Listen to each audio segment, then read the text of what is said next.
కేసులు కట్టారు, అతనికి బెయిల్ ఇచ్చేశారండి ఆల్రెడీ. అతనికి ఇచ్చేశారా? అయితే అతనికి ఇచ్చేయండి అంటారు.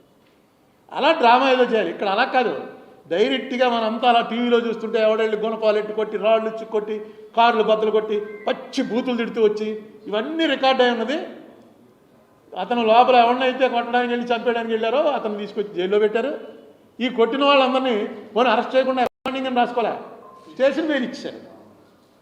అసలు స్టేషన్ బెయిల్ కల్చరే స్లోగా పోయింది. మనకు తెలుసు కదా, చిన్న చిన్న స్టేషన్ బెయిల్ ఇచ్చే కేసుల్లో కూడా కోర్టులో ప్రొడ్యూస్ చేస్తున్నారు. మనకెందుకు కదా తలనొప్పి పోలీసులు. అయితే పోలీసులు కూడా ఏం చేయగలరు, వాళ్ళని మళ్ళీ ఎక్కడో కొడతారు.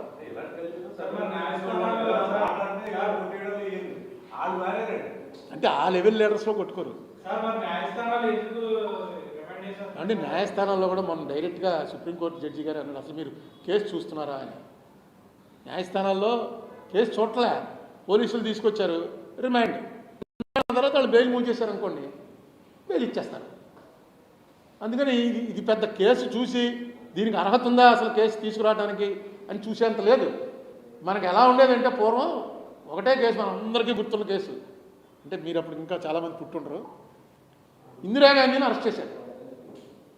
ఇందిరాగాంధీని అరెస్ట్ చేసి ఎవరో జనతా గవర్నమెంట్ అరెస్ట్ చేయాలని మొత్తం వెతికి ఎలాగనే ప్రెస్టేజ్ ఆఫ్ జనతా గవర్నమెంట్ తీసుకెళ్ళి అరెస్ట్ చేసి తీసుకెళ్తుంటే దారిలో ఒక చోట ఆవిడ ఒకసారి కారోపు ఒకసారి కారోపు ఏమో ఎందుకు ఆపందో, ఇందిరాగాంధీ కదా మాజీ ప్రధాని, కారాపి ఏంటండి అన్నారు. ఒకసారి తల తిప్పుతున్నట్టు అంత చెప్పక్కలేదు, కారాపారు. కారు దిగి నెమ్మదిగా అలా వెళ్ళి ఆ నేల మీద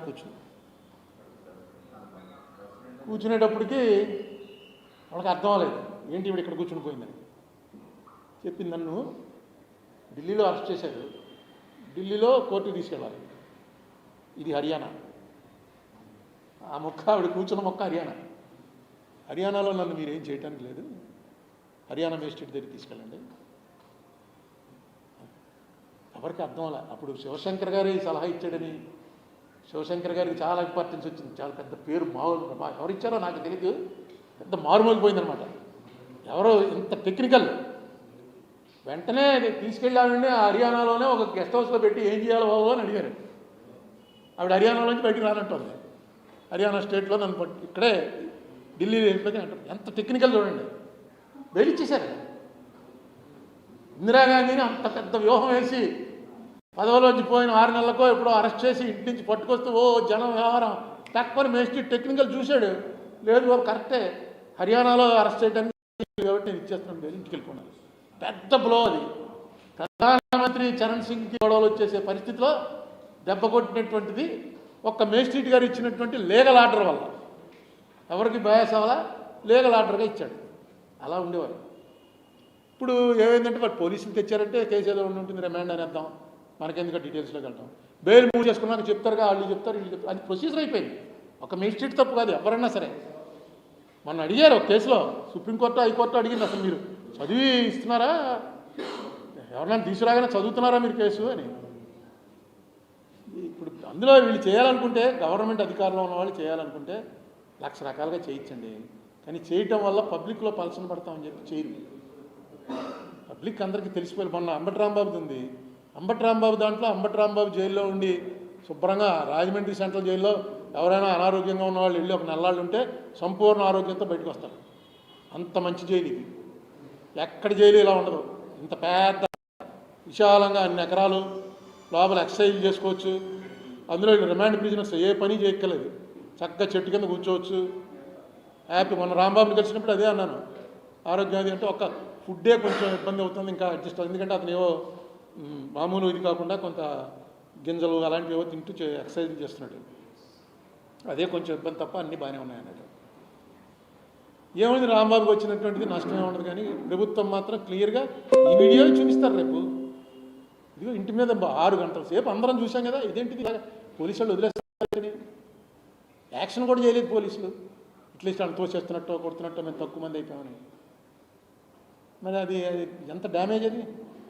మళ్ళీ వెంటనే వాళ్ళకి స్టేషన్ బెయిల్ ఇచ్చేయటం ఏదైనా అది గవర్నమెంట్ డిసైడ్ చేసిన దాంట్లోకి నేను వెళ్ళగానే.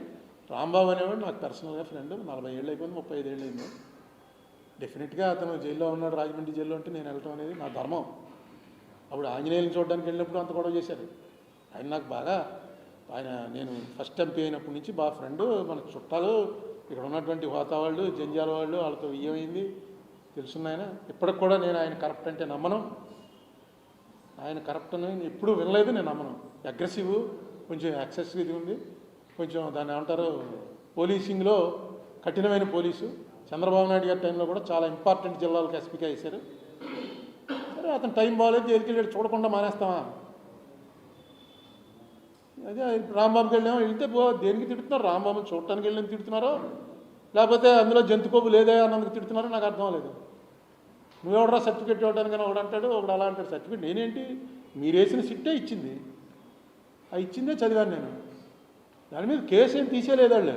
కేసు నడపండి, నడిపి ఎవరో ఒక కఠినంగా శిక్ష, ఇంకా మళ్ళీ తిరుపతి జోలికి అలా ఎవడో కూడా అలా చూడలేకుండా చేయండి అక్కడ బందీగా. దీన్ని అవకాశంగా తీసుకోండి. మా టైంలో జరిగిందిరా ఇదని. ఎన్ని సిట్లైనా అయినా ఉండి ఇలా ఉంటే ఏంటి?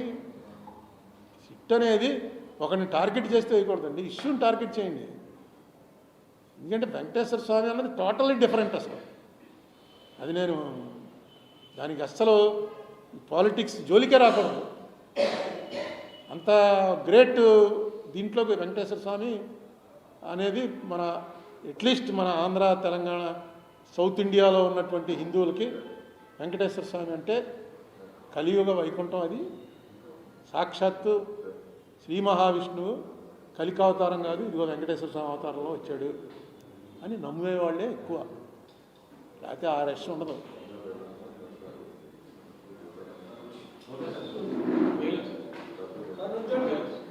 వచ్చిందా? బెయిల్ వచ్చేసింది ఇక్కడ రాంబాబుకి. మళ్ళీ ఏపీటీ వారంటూ రాకపోతే మధ్యాహ్నం రిలీజా? మధ్యాహ్నం రిలీజ్. ఇప్పుడు అలా కదా, ఇలా ఎడుతూ కూర్చున్నాడు అనుకో, అందులో మొత్తం పోతుంది. చంద్రబాబు నాయుడు గారు ఎంత హుషారుగా వచ్చాడు. ఇప్పుడు రఘురామరాజు ఎలా వెళ్ళాడు, చేతులు ఊపుకుంటూ, కాలు పైనెట్టి చేతులు ఊపుకుంటూ వెళ్ళాడు. నీకు ఎంత నొప్పి ఉన్నా పబ్లిక్ కోసం కొన్ని చేయకి తప్పదు. అది కూడా పెద్ద ఇది చేసి ఏదో సినిమాలో బాగా పాపులర్. అంటే రాంబాబు అనే అతను మనిషి స్కేప్ కోట్ చేయబడ్డాడు. ఇది ఉన్న కోపం జగన్ మీద. జగన్కి ఒక ప్రధానమైనటువంటి బాగా మాట్లాడే శక్తి ఉన్నవాడు. ఎప్పుడు కూడా అతను తప్పు మాట్లాడటం నేను వెళ్ళా. చాలా వ్యంగ్యం, ఎటకారం, వేళాకోళం ఉంటుంది, కానీ తప్పుగా ఒక మనిషిని కించపరిచేలా. ఎందుకంటే నా మీద చాలాసార్లు మాట్లాడాడు.